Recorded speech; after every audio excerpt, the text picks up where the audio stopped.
ఇన్నోళ్ళెవలో ఇన్నోళ్ళెవలో చంద్రబాబు సభకు జనాలు ఎక్కువ మంది పోతలేరు, లేకపోతే చాలా మంది ఆయననే లెక్కలకు తీసుకుంటలేరు. అట్లా కాకుండా గాయన సభకేంది పోయేదని లైట్ తీసుకుంటున్నారో ఏందో గాని ఆ పాటలు మాత్రం ఏం చేస్తున్నారో చూడుండ్రహో. అవి పోయిన మాత్రం పైకి లిస్ట్ పోతున్నది.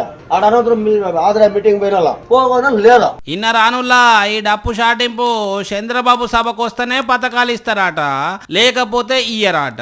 టీడీపీలు ఈ తరిక బెదిరిస్తున్నారు పబ్లిక్ ను.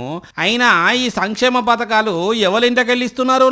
సభకు రాకపోతే ఇయ్యనన్నుడు ఏందన్నట్టు? ఇష్టం ఉంటే పోతారు, లేకపోతే లేదు. అయినంత మాత్రాన పథకాలు కట్ చేస్తామంటారా? ఇదేనా పద్ధతి? అయినా ఓ సీఎం సభకు జనం వస్తలేరంటే ఆయన మంచి చేస్తలేరనే అర్థం, అంతే కదా.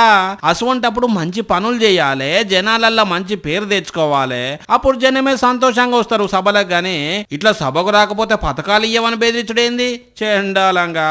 అవి పోయిన మాత్రం పైకి లిస్ట్ పోతున్నది. ఆడ అనంతరం ఆదరా మీటింగ్ పోయిన పోగొన లేదా. అనంతపురం జిల్లాల సూపర్ 6 సూపర్ హిట్ అనే పేరుతోని సభ నడవనున్నది. అయితే మరి సూపర్ 6 ఎట్లా హిట్ కాలేదు, అయినా మనం హిట్ అని సభ పెడుతున్నాం.